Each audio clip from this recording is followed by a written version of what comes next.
ಆಗ ಅವ್ರನ್ನೆಲ್ಲ ಹೊರಗಡೆ ತರಿಸಿ ಅವ್ರ ಹಣ ಕಾಸು ಎಷ್ಟಿತ್ತು ಅವ್ರದ್ದು ಅದನ್ನೆಲ್ಲ ರೆಡಿ ಮಾಡ್ಕೊಂಡಿರುವಾಗ ಕಿಡ್ನಾಪ್ ಮಾಡುವಾಗ ಹುಡುಗಿಗೆ ನೀರು ತಂದು ಕೊಟ್ಟು ಪ್ರಾಣ ಉಳಿಸ್ದ. ಇಲ್ಲಾಂದ್ರೆ ನಂಗೆ ಸಾಯ್ಸಕ್ ಬಿಡೋರು. ನಮ್ಗೆ ಅವರು ಈಗ ಕೊಡ್ತಾ ಇಲ್ಲ. ಅವ್ರ ಮನೇಲಿ ತಿಂದು ಉಂಡು ಈಗ ಹುಡುಗಿ ಬಿಡೋಕ್ಕಾಗಲ್ಲ. ನನ್ಗೊಂದು ಹೆಲ್ಪ್ ಮಾಡೋ, ನಾವು ಕಿಡ್ನಾಪ್ ಮಾಡೋ. ಅವಾಗ ವೀರಪ್ಪ ಬಂದು ಬನ್ನಪ್ಪ ವೀರಪ್ಪನ ಹೆಂಡ್ತಿಗೆ ಹಿಡಿದು ಕೊಟ್ಟವ್ರಿಗೆ ಪರಿಹಾರ ಕೊಡ್ತಾರೆ ಗೌರ್ಮೆಂಟಿಂದ, ನಾವೇ ಒಂದು ಬಂದಿದ್ದೀವಿ ಅಂದ್ಬಿಟ್ಟು ಹೊಡೆದವ್ರು ಯಾರ್ಯಾರು ಮುಂದೆ ಬನ್ನಿ ಅಂತದ. ಪರಿಹಾರ ಅಂದರೆ ಎಲ್ಲರಿಗೂ ಆಸೆ ಅಲ್ವಾ. ಹಾಂ, ನಾನು ಹೊಡೆದೆ ನೀನು ಹೊಡೆದೆ ಅಂತ ಬಂದರು. ಲೈನ್ ಹಾಕಿ ಕುಡಿಸ್ಕೊಂತು ದೈಡ್ ಹೊಡೆದ್ಬಿಟ್ಟು ಸಂಜೆ 7 ಗಂಟೆಗೆ ಅಲ್ಲೋಗಿ ರಾಜ್ಕುಮಾರ್ನವ್ರಿಗೆ ಕಿಡ್ನಾಪ್ ಮಾಡಿದ್ದಾರೆ. ಕಿಡ್ನಾಪ್ ಮಾಡಿ ಈ ಗುಲ್ಗುಡ್ಡೆ ಕಾಡಲ್ಲಿ ಒಂದು 7-8 ದಿವಸ ಇರಿಸ್ಕೊಂಡು ಇಲ್ಲೇ ಇರಿಸ್ಕೊಂಡು ಈ ಕಡೆಯಿಂದ ಕರ್ಕೊಂಡು ಹೋಗಿದಾರಂತೆ. ಮಾನ್ಯ ವೀಕ್ಷಕರೇ, ಸುಂದರ್ ಅವರಿಗೆ ಸರ್ ಹೇಳ್ಕೊಟ್ಟಿರೋರಿಗೆ ರಾಜ್ಕುಮಾರ್ ಅವರ ಕಿಡ್ನಾಪ್ ಆಗೋದು ಹಿಂದ್ಗಡೆ ಕಾಣುವಂತದ್ದು ತಾಳ್ವಾಡಿ. ಅದು ಯಾಕಂದ್ರೆ ತಮಿಳ್ನಾಡಲ್ಲಿದೆ. ಗುಡ್ಡದ ಹಿಂದೆ ತಾಳ್ವಾಡಿ ಊರಿದೆ. ಅಲ್ಲಿ ಅದ್ರ ಪಕ್ಕದಲ್ಲೇ ಇರುವಂತದ್ದು ಗಾಜನೂರು ಅಂತ ಹೇಳಿ ರಾಜ್ಕುಮಾರ್ ಅವರ ಊರಲ್ಲೇ ಇರುವುದು. ಗಾಜನೂರು ಅದ್ರ ಪಕ್ಕದಲ್ಲಿದೆ. ಅಲ್ಲಿಂದ ಅವ್ನು ಕಿಡ್ನಾಪ್ ಮಾಡ್ತಾನೆ. ಕಿಡ್ನಾಪ್ ಮಾಡಿದ ನಂತರ ಇದೇ ಬೆಟ್ಟ ಮೇಲೆ ಏರ್ತಾರೆ. ಏರ್ಕೊಂಡು ಇದೇ ಬೆಟ್ಟದಲ್ಲೇನೆ, ಇದೇ ಬೆಟ್ಟ ಏನ್ ಏರ್ಕೊಳ್ತಾರೆ, ಇದೇ ಬೆಟ್ಟದಿಂದನೇ ರಾಜ್ಕುಮಾರ್ ಅವ್ರನ್ನ ಕರ್ಕೊಂಡು ಇದ್ರಲ್ಲೇನೆ ನಡ್ಕೊಂಡು ಹೋಗ್ತಾರೆ. ನಂತರ ಅವ್ರು ಅಲ್ಲಿ ಕಾಣಿಸುವಂತದ್ದು ದಿಂಬಂ ಅರಣ್ಯ. ನೀವು ಕೇಳಿರ್ತೀರ ಆ ಸಮಯದಲ್ಲಿ ದಿಂಬಂ ಬಗ್ಗೆ. ಅಲ್ಲಿ ಅದ್ರ ಮಧ್ಯಭಾಗದಲ್ಲಿ ನಾನೇನು ಈ ಕೈ ತೋರಿಸ್ತಾ ಇದ್ದೇನೆ, ಇದು ಸತ್ಯಮಂಗಲ. ಇದು ತಾಳ್ವಾಡಿ ಆದ್ರೆ ಇದು ಸತ್ಯಮಂಗಲ ಭಾಗ. ಇದು ಸತ್ಯಮಂಗಲ ಫಾರೆಸ್ಟ್ ಆದ್ರೆ ಈ ಭಾಗ ಏನಿದೆ ಇದು ದಿಂಬಂ ಪ್ರದೇಶ. ಇದೇನ್ ಕಾಣ್ತಾ ಇದೆ ದಿಂಬಂ ಪ್ರದೇಶ. ಅದಾದ ಮೇಲೆ ಇದೇನ್ ಕಾಣಿಸ್ತಾ ಇದೆ ಅದು ಬಿಳಿಗಿರಿ ರಂಗನ ಬೆಟ್ಟ, ಅಂದ್ರೆ BR ಹಿಲ್ಸ್. ಸೊ ಅಂದ್ರೆ ಹೇಳಿದ್ರೆ ಒಂದು ಬೆಟ್ಟದ ಸಾಲು ಏನಿದೆ ಇಲ್ಲಿಂತ್ರನೇ ನಿಮ್ಗೆ ನೋಡ್ಬೋದು. ತಾಳ್ವಾಡಿ ಮತ್ತೆ ಗಾಜನೂರಿ ಕನೆಕ್ಟ್ ಆಗ್ತಾನೆ ಒಂದು ಬೆಟ್ಟದ ಸಾಲು ಬರುತ್ತೆ. ಇದ್ರ ಮಧ್ಯೆನೆ ಆ 108 ದಿನ ರಾಜ್ಕುಮಾರ್ ಅವರ ಪ್ರಯಾಣ ಇದೇ ಒಂದು ಲೈನ್ ನಲ್ಲೇ ಇರುತ್ತೆ. ಸರ್, ಈ ಎಕ್ಸಾಕ್ಟ್ ಜಾಗಕ್ಕೆ ಏನಂತಾರೆ ಸರ್ ಇದಕ್ಕೆ? ಸರ್, ಇದು ಮೂಕನಪಾಳ್ಯದ ಒಂದು ಕೆರೆ. ಇಲ್ಲಿ ಇದು ಒಂದು ಮೂಕನಪಾಳ್ಯದಲ್ಲಿ ಹಿಂದೆ ಕಾಡು ಪ್ರಾಣಿಗಳು ಬೇಸಿಗೆ ಕಾಲದಲ್ಲಿ ನೀರಿಲ್ದೇ ಇರೋ ಒಂದು ಅಂದ್ರೆ 70ರ ದಶಕದಲ್ಲಿ ಇದನ್ನು ಕಟ್ಟಿದ್ದು. ಸುಮಾರು ಆವಾಗ 8 ಲಕ್ಷನೋ 10 ಲಕ್ಷನೋ ಖರ್ಚು ಮಾಡಿ ಸಣ್ಣ ನೀರಾವರಿ ಇಲಾಖೆಯಿಂದ ನಿರ್ಮಾಣ ಮಾಡಿದ್ದಾರೆ. ಸೊ ಇಲ್ಲಿ ಕಾಡೆಲ್ಲ ಒಣಗಿದ ಮೇಲೆ ಕಾಡಲ್ಲಿ ನೀರಿಲ್ದೇ ಇರುವಾಗ ಪ್ರಾಣಿಗಳಿಗೆ ತುಂಬಾ ಕಷ್ಟ ಆಗೋದು ಅದನ್ನ ನೆನೆದು ಸರ್ಕಾರ ಏನ್ ಮಾಡ್ತಾರೆ, ಒಂದು ಕೆರೆನ ಕಟ್ತಾರೆ. ಬೇಸಿಗೆ ಕಾಲದಲ್ಲಿ ನೀರಿಲ್ದಿದ್ರೆ ಕಾಡಲ್ಲಿ ರಾತ್ರಿ ಹೊತ್ತು ಸಂಜೆ ಹೊತ್ತು ಕಾಡು ಪ್ರಾಣಿಗಳೆಲ್ಲ ನೋಡಿ ಅಲ್ಲಿ ಇದೆಯಲ್ಲ, ಅಲ್ಲೆಲ್ಲ ಬಂದು ಕಾಡು ಪ್ರಾಣಿಗಳು, ಆನೆಗಳು, ಈಗಲೂ ಕೂಡ ಆನೆ, ಜಿಂಕೆ, ಎಲ್ಲ ಕರಡಿ ಎಲ್ಲ ಇದೆ. ಎಲ್ಲಾ ತರದ ಪ್ರಾಣಿಗಳು, ಆನೆಗಳು ಬರ್ತಾವೆ. ಖಂಡಿತ ಇಲ್ಲಿ ಬಂದಿದೆ. ಇದು ನೋಡ್ರಿ, ಈ ತೋಟ ಇದೆ ನೋಡಿ, ನಂದು ಅಡಕೆ ತೋಟ. ಅದು ಅಲ್ಲಿ ಬಂದಿದೆ ಒಳಗಡೆ. ಇದೆಲ್ಲ ಮಾಮೂಲಿ ನಮ್ಗೆ. ಆನೆಗಳು ಬರೋದು, ನಮ್ಮನ್ನ ಬೆಳೆಗಳನ್ನ ನಾಶ ಮಾಡೋದು, ಇದೆಲ್ಲ ಮಾಮೂಲಿ ಆಗ್ಬಿಟ್ಟಿದೆ. ತೆಂಗಿನ ಮರ ಅದನ್ನ ಕಡ್ದಿದೆ. ಇಲ್ಲಿ ಈ ತೆಂಗಿನ ಮರ ನೋಡ್ರಿ ಇಲ್ಲಿ ಕಡ್ದಿದೆ ನೋಡ್ರಿ. ಇಲ್ಲಿ ಇವೆಲ್ಲ ಕಾಡಂಚಿನ ಪ್ರದೇಶ. ಆನೆಗಳು ಬರೋದು ಹೋಗೋದು, ಬೆಳೆ ನಾಶ ಮಾಡೋದು ನಮ್ಗೆ ಮಾಮೂಲಿ ಆಗ್ಬಿಟ್ಟಿದೆ. ಜಿಂಕೆ, ಹುಲಿಗಳಿದೆ. ಹುಲಿ ಇದೆ. ಹುಲಿ ಈಗ ರೀಸೆಂಟ್ ಆಗಿ ನಮ್ಮ ಹಸು ತಿನ್ಕೊಂಡ್ಬಿಡ್ತು ರೀಸೆಂಟ್ ಆಗಿ. ಇಲ್ಲೇ ಜಮೀನಲ್ಲೇ ಬೆಳಿಗ್ಗೆ 11 ಗಂಟೆಗೆ ಜೈಲಲ್ಲಿ ಇರುವಂತವ್ರು, ಗ್ರಾಮಸ್ಥರು, ಮತ್ತೆ ಏನು ಗೊತ್ತಿರ್ಲಾರ್ದಂತವ್ರು. ಅದೇ ರೀತಿ ಈಗ ನಿಮ್ಮ ಪಕ್ಕದಲ್ಲಿ ಒಬ್ರು ಇದ್ದಾರೆ. ಇವರು ನಿಮ್ ಜೈಲಲ್ಲೇ ಇದ್ರು, ಯಾಕೆ ಏನು ಮಾಡಿದ್ರು ಸರ್ ಇವರು? ಅವ್ರನ್ನೇ ಕೇಳಿ, ಅವ್ರ ಬಾಯಿಯಿಂದ ಕೇಳಿದ್ರೆ ಇನ್ನೂ ಅನುಕೂಲ ಆಗ್ತದೆ. ನೀವು ಮೈಸೂರು ಜೈಲಲ್ಲೇ ಇರ್ತೀರಾ, ಯಾಕಂದ್ರೆ ನೀವು ಇದೇ ಊರಿನವರು, ಮುಕುನ್ಪಾಳ್ಯದವರು. ಜೈಲಲ್ಲಿ ಇರ್ತೀರಾ, ಅವಾಗ ಸಾಹೇಬ್ರು ಜೈಲರ್ ಆಗಿರ್ತಾರಲ್ಲಿ. ಏನ್ ತಮ್ಮ ಹೆಸರು ಸರ್? ರಾಮನಾಯಕ ಅಂದ್ಬಿಟ್ಟು. ಜೈಲ್ಗೆ ಹೋಗ್ಬೇಕಂತ ಉದ್ದೇಶ ಏನೂ ಇಲ್ಲ ಅಂತ ಕಟ್ಟ ಕೈಗೂ ನಾವು ಏನು ಕೈ ಹಾಕೋಕೆ ಹೋಗಿಲ್ಲ. ಯಾರೋ ನಮ್ಮ ಫ್ರೆಂಡು ಅವರು ನನಗೊಂದು ಹೆಲ್ಪ್ ಮಾಡು ಅಂದರು. ಏನಂತ ಹೇಳಿದೆ, ಇನ್ನಿತ್ರ ನಾವೊಂದು ಹುಡುಗಿ ಎಂಗೇಜ್ಮೆಂಟ್ ಮಾಡಿದೆ, ನಮಗೆ ಅವರು ಕೈಗೆ ಕೊಡ್ತಾ ಇಲ್ಲ. ಅವ್ರ ಮನೇಲಿ ತಿಂದು ಉಂಡು ಈಗ ಹುಡುಗಿ ಬಿಡೋಕ್ಕಾಗಲ್ಲ. ನನಗೊಂದು ಹೆಲ್ಪ್ ಮಾಡೋ, ನಾವು ಕಿಡ್ನಾಪ್ ಮಾಡೋ. ಅವಾಗ ನಂಗೆ ಸ್ವಲ್ಪ ಹೆಲ್ಪ್ ಮಾಡೋ. ಇವರು 7 ತಿಂಗಳ ಮುಂಚೆನೆ ಅದೆಲ್ಲ ರೆಡಿ ಮಾಡ್ಕೊಂಡಾರ. ಹೋಗೋ ಟೈಮ್ಲಿ ನನಗೆ ತಗೊಂಡೋಗಿ ಸಿಕ್ಕಿಸ್ಬಿಟ್ರು ಅಲ್ಲಿ. ಅವ್ರು ಕಿಡ್ನಾಪ್ ಮಾಡೋ ಹುಡುಗಿಗೆ. ಅವಾಗ ಹೋಗಿ ಕಿಡ್ನಾಪ್ ಮಾಡ್ದವ್. ಕಿಡ್ನಾಪ್ ಮಾಡಿ ತಗೊಂಡೋಗಿ ಅವ್ರ ಹುಡುಗನ ಮನೆಗೆ ತಗೊಂಡೋಗಿ ಹಾಕಿದವ್. ನಾಳೆ ದಿವಸ ಇಲ್ಲೆಲ್ಲ ಫುಲ್ ಗಲಾಟೆ ಮಾಡ್ಬಿಟ್ರು. ಈಗ ಕಿಡ್ನಾಪ್ ಮಾಡಿ ಅಲ್ಗಾಗ್ಬಿಟ್ಟು ಈ ಕೇಸ್ ಹಾಗೆ ಆಗತ್ತ ಅಂದ್ಬಿಟ್ಟು ನಾವು ಹಂಗೆ ಎಸ್ಕೇಪ್ಲಿ ಇದ್ದು ಹೋಗಿ ನಾವು ಸಿಲಿಂಡರ್ ಆಗ್ಬಿಟ್ಟು ಚಾಮರಾಜನಗರ ರಾಮಸಮುದ್ರ ಸಿಲಿಂಡರ್ ಆಗಿ ಒಂದು 4 ತಿಂಗಳ ಒಳಗಡೆ ಇದ್ದು. ಆಮೇಲೆ ಬಯಲಾಗಿ ಈಚೆ ಬಂದು ಪುನಃ 1-2 ತಿಂಗಳ ತಿರ್ಗಾಡ್ದವ್. 6 ತಿಂಗಳಿಗೆ ಶಿಕ್ಷೆ ಆಯ್ತು. ಆ ಸಮಯದಲ್ಲಿ ಬೇಲ್ ಯಾರು ಮಾಡಿಸಿ? ಬೈಲ್ ನಮ್ಮ ಸಾಹೇಬ್ರೆ ಒಂದು ಲಾಯರ್ ರೆಡಿ ಮಾಡಿದ್ರು. ಇಲ್ಲಿ ಊರಲ್ಲಿ ಇದ್ರು 1-2-3 ಜನ ಅವ್ರ ಕಡೆಯವರು, ನಮ್ಗಾಗದೆ ಇರೋರು. ಹುಡುಗಿದು ಚಿಕ್ಕಪ್ಪ ಒಬ್ಬ ಇಲ್ಲೇ ನಮ್ಮ ಇವ್ರ ಸಂಬಂಧಿಕ, ಅವನು ಇವ್ರು ಮಾಡಿದ್ ನಿಜ ಅಂತ ಹೇಳಿದ್ರು. ನೋಡ್ದೆ ಅಂದ್ರು. ನೋಡ್ದೆ. 3 ಜನ ಇದ್ದವ್. ಒಬ್ಬರಿಗೆ ಅಲ್ಲಿ 6 ತಿಂಗಳಿಗೆ ರಿಲೀಸ್ ಮಾಡ್ಬಿಟ್ರು. ಅವನ ಮೇಲೆ ಎವಿಡೆನ್ಸ್ ಸ್ವಲ್ಪ ಕಮ್ಮಿ ಇತ್ತು. ನೀರ್ ತಂದು ಕೊಟ್ಟ, ಅವನು ಪ್ರಾಣ ಉಳಿಸ್ತ. ಕಿಡ್ನಾಪ್ ಮಾಡುವಾಗ ಹುಡುಗಿಗೆ ನೀರ್ ತಂದು ಕೊಟ್ಟ. ನೀರ್ ತಂದು ಕೊಟ್ಟು ಪ್ರಾಣ ಉಳಿಸ್ದ, ಇಲ್ಲಾಂದ್ರೆ ನಂಗೆ ಸಾಯ್ಸಕ್ ಬಿಡೋರು. ಅದ್ರಲ್ಲಿ ಅವ್ರು ಉಳ್ಕೊಂಡ್ರು. ಆಮೇಲೆ ನಮ್ಗೆ ಇಬ್ಬರಿಗೂ 4 ವರ್ಷ ಶಿಕ್ಷೆ ಕೊಟ್ರು ಚಾಮರಾಜನಗರ ಕೋರ್ಟ್. ಆ ಹುಡುಗನ್ಗೆ ನಾನ್ ಹೇಳ್ದೆ, ಆ ಹುಡುಗನ್ಗೆ ಈ ಹುಡುಗಿ ಜೊತೆ ಸಂಬಂಧನ ಬೆಳೆಸೋದಕ್ಕೆ 2 ಮನೆಯವರು ಒಪ್ಕೊಂಡು ಒಬ್ಬರ ಮನೆಗೆ ಒಬ್ರು ಹೋಗಿ ಊಟ ತಿಂಡಿ ಅವೆಲ್ಲ ಮಾಡ್ತಿದ್ರು. ಕಾರಣಾಂತರಗಳಿಂದ ಅವರಿಬ್ರು ಫ್ಯಾಮಿಲಿನಲ್ಲಿ ಮನಸ್ತಾಪ ಬಂತು. ಸೊ ಹುಡುಗಿ ಪಾಪ ದೇ ಆರ್ ಇದು. ಸೊ ಅದರ ಬಗ್ಗೆ ಈಗ ಬಿಡಿ, ಅದು ಮುಗಿದ ಕತೆ. ಅದು ಕಿಡ್ನಾಪ್ ಅಂದ್ರೆ 4 ವರ್ಷ ಆಯ್ತು. 4 ವರ್ಷದಲ್ಲಿ ಇವರು ಹೈಕೋರ್ಟ್ ಅಲ್ಲಿ, ನಾನೇ ಅಲ್ಲಿ ಮೈಸೂರು ಜೈಲಿನಲ್ಲಿದ್ದೆ, ನಾನೇ ಅವರು ಅಡ್ವೊಕೇಟ್ ಮುಖಾಂತರ ಅಪೀಲ್ ಮಾಡಿಸ್ದೆ. ಸೊ ಅದು 3 ವರ್ಷಕ್ಕಾಯ್ತು. ಆಮೇಲೆ ಇವರಿಬ್ರು ಕೂಡ ಅಲ್ಲಿ ನಾನಿದ್ದಾಗಲೇ ಮೈಸೂರು ಜೈಲಿನಲ್ಲಿದ್ದಾಗ ಇವ್ರಿಗೆ ಕಿಚನ್ ನಲ್ಲಿ ಕೆಲಸ ಹಾಕಿ ತಿಂಗಳಿಗೆ 8 ದಿನ ರೆಮಿಷನ್ ಸಿಗೋಂಗೆ ಮಾಡಿದೆ.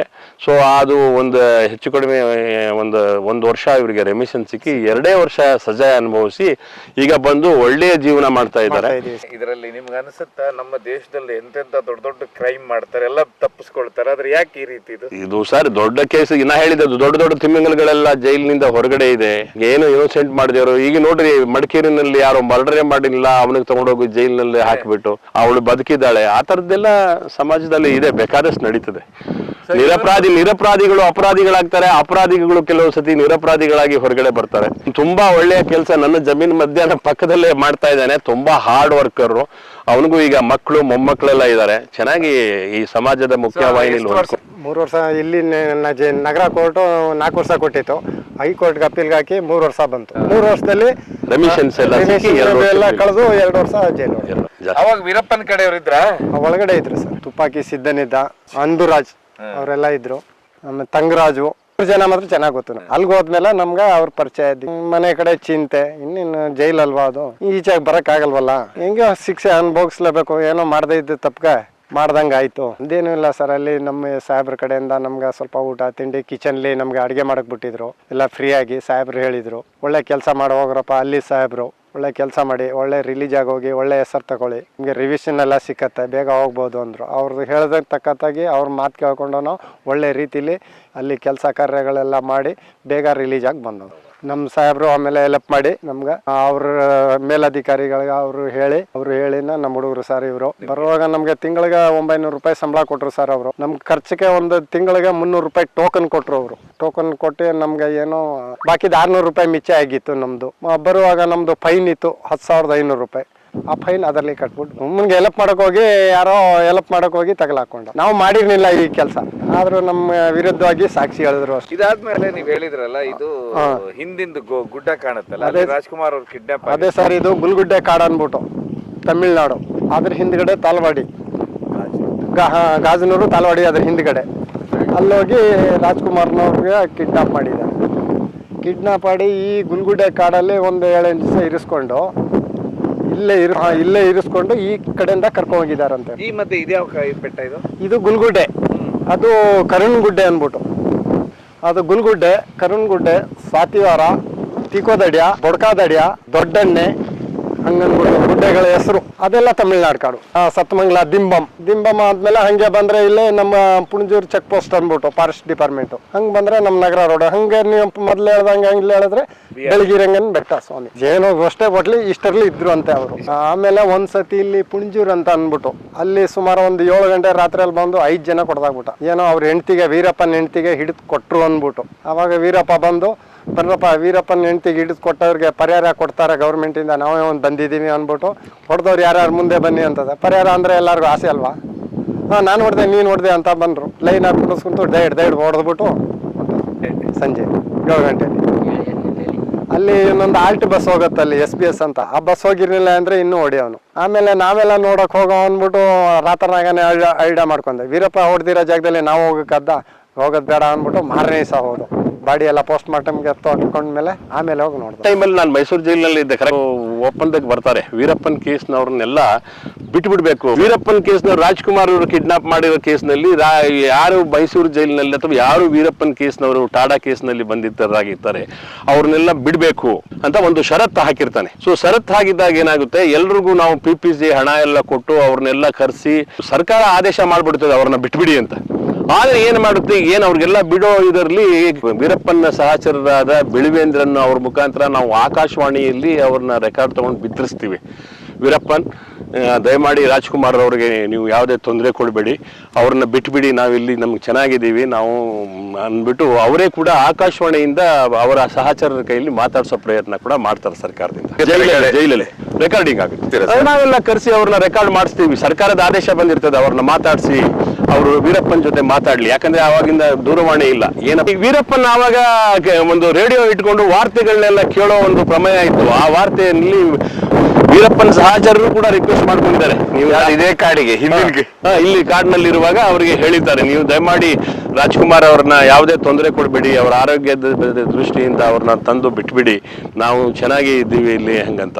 ಕೊನೆಗೆ ಅದು ಏನಾಗುತ್ತೆ, ಸರ್ಕಾರದಿಂದ ಒಂದು ಆದೇಶ ಬರುತ್ತೆ, ಆಯ್ತು ಇವ್ರ ಕೇಸನ್ನು ಸರ್ಕಾರ ವಾಪಸ್ ತಗೊಂಡ್ಬಿಟ್ಟಿದ್ದೀವಿ. ಯಾರ ಕೇಸನ್ನು ವಾಪಸ್ ತಗೊಂಡ್ಬಿಡ್ತಾರೆ, ಟಾಡಾ ಕೇಸನ್ನು ವಾಪಸ್ ತಗೊಂಡ್ಬಿಟ್ಟು ಯಾರ್ಯಾರಿದ್ದಾರೆ ಅವ್ರನ್ನೆಲ್ಲ ಬಿಡಬೇಕು ಅಂತ ನಮ್ಗೆ ಆದೇಶ ಆಗುತ್ತೆ. ಆಗ ಅವ್ರನ್ನೆಲ್ಲ ಹೊರಗಡೆ ತರಿಸಿ ಅವರ ಹಣ ಕಾಸು ಎಷ್ಟಿತ್ತು ಅವ್ರದ್ದು ಅದನ್ನೆಲ್ಲ ರೆಡಿ ಮಾಡ್ಕೊಂಡಿರುವಾಗ ಅಖಿಲ್ ಅಹಮದ್ ಅವರ ಫಾದರು ಸುಪ್ರೀಂ ಕೋರ್ಟಲ್ಲಿ ಅಪೀಲ್ ಹೋಗ್ಬಿಟ್ಟು ಹೇಳ್ತಾರೆ, ನನ್ನ ಮಗನ್ನ ಕೊಂದಿರೋವನಿಗೆ ಯಾವುದೇ ಕಾರಣಕ್ಕೂ ಅವರ ಇದಕ್ಕೆ ಈ ಥರ ಬಿಡಬಾರ್ದು ಅನ್ನೋ ಒಂದು ಅಪೀಲ್ಗೋಸ್ಕರ ಏನಾಗುತ್ತೆ, ಸುಪ್ರೀಂ ಕೋರ್ಟಲ್ಲಿ ಅದನ್ನು ಒಪ್ಕೊಳ್ಳಲ್ಲ, ಸರ್ಕಾರದ ಆದೇಶನ ಅವ್ರಿಗೆ ಯಾರಿಗೂ ಬಿಡಬೇಡಿ ಅಂತ ಬಂದ್ಬಿಡುತ್ತೆ. ಆಗ ಅವ್ರು ಖುಷಿಯಿಂದ ಇರ್ತಾರೆ ಅವರು, ಟಾಡಾ ಕೇಸ್ನವರು, ನಾವು ರಿಲೀಸ್ ಆಗ್ಬಿಟ್ಟಿವಿ ಅಂತ. ಎಷ್ಟು ಜನ ಇದ್ರು ಸರ್ ಒಟ್ಟು? ಸುಮಾರು ಅವಾಗ 36-40 ಜನ ಇದ್ರು. ತುಂಬಾ ಹೆಣ್ಣು ಮಕ್ಕಳು ಇದ್ರು.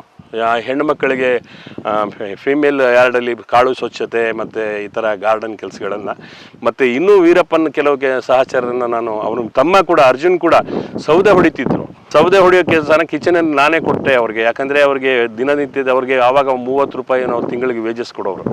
ಸೊ ನಮ್ಮ ಗೋಪಿನಾಥದ ಭಾಗ್ಯ ಅವರು ನನಗೆ ತಮಿಳು ಚೆನ್ನಾಗಿ ಮಾತಾಡೋಕ್ಕೆ ಬರ್ತಿತ್ತು. ಸೊ ಆ ಒಂದು ಉದ್ದೇಶಕ್ಕೆ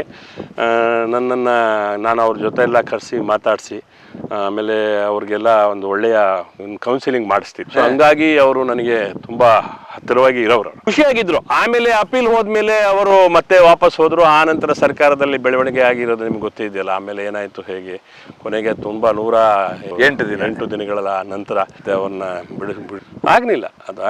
ಸೊ ಅವರು ಕೈದಿಗಳಿಗೆ ಯಾವುದೇ ಕಾರಣಕ್ಕೂ ಸುಪ್ರೀಂ ಕೋರ್ಟ್ ಅದು ಒಪ್ಕೊಳ್ಳಿಲ್ಲ ಬಿಡೋದಕ್ಕೆ ಟಾಡಾ ಕೇಸ್ನಲ್ಲಿ. ಈ ತರ ಆದ್ರೆ ಇನ್ನು ಬೇರೆ ತರದ್ದೆಲ್ಲ ಸಪ್ರೇಟ್ ಏನಿಲ್ಲ, ಸಾಮಾನ್ಯವಾಗಿ ಎಲ್ಲರ ಜೊತೆ ಇರೋರು ಅವರು ಟಾಡಾ ಕೇಸ್ನಲ್ಲಿ. ಅಂದ್ರೆ ಇವ್ರಿಗೆ ಹೆಲ್ಪ್ ಮಾಡ್ತಿದ್ರು. ಟಾಡಾ ಕೇಸ್ ಅವ್ರು ಏನು ಇವ್ರಿಗೆ ಯಾವ ಏನೋ ಫುಡ್ಗಳು ತೊಗೊಂಡೋಗಿ ಕೊಡೋದಾಗಲೋ ಅಥವಾ ಅವರ ಸಹಚರರಿಗೆ ಹೆಲ್ಪ್ ಮಾಡೋ ಒಂದು ಉದ್ದೇಶಕ್ಕೆ ಈ ಥರ ಯಾವುದೇ ಆಗದೆ ಇರಲಿ ಅಂತ ಹೇಳಿ ಸುಮಾರು ಒಂದು 40 ಜನದ ಮೇಲೆ ಅರೆಸ್ಟ್ ಮಾಡಿದ್ರು. ಸೊ ಅವರೆಲ್ಲ ಮೈಸೂರು ಜೈಲಿನಲ್ಲೇ ಇದ್ದರು. ಆಗ ನಾನು ಮೈಸೂರು ಜೈಲಿನಲ್ಲಿದ್ದೆ, ಸುಮಾರು 7 ವರ್ಷ ಇದ್ದೆ ನಾನು ಜೈಲರ್ ಆಗಿ.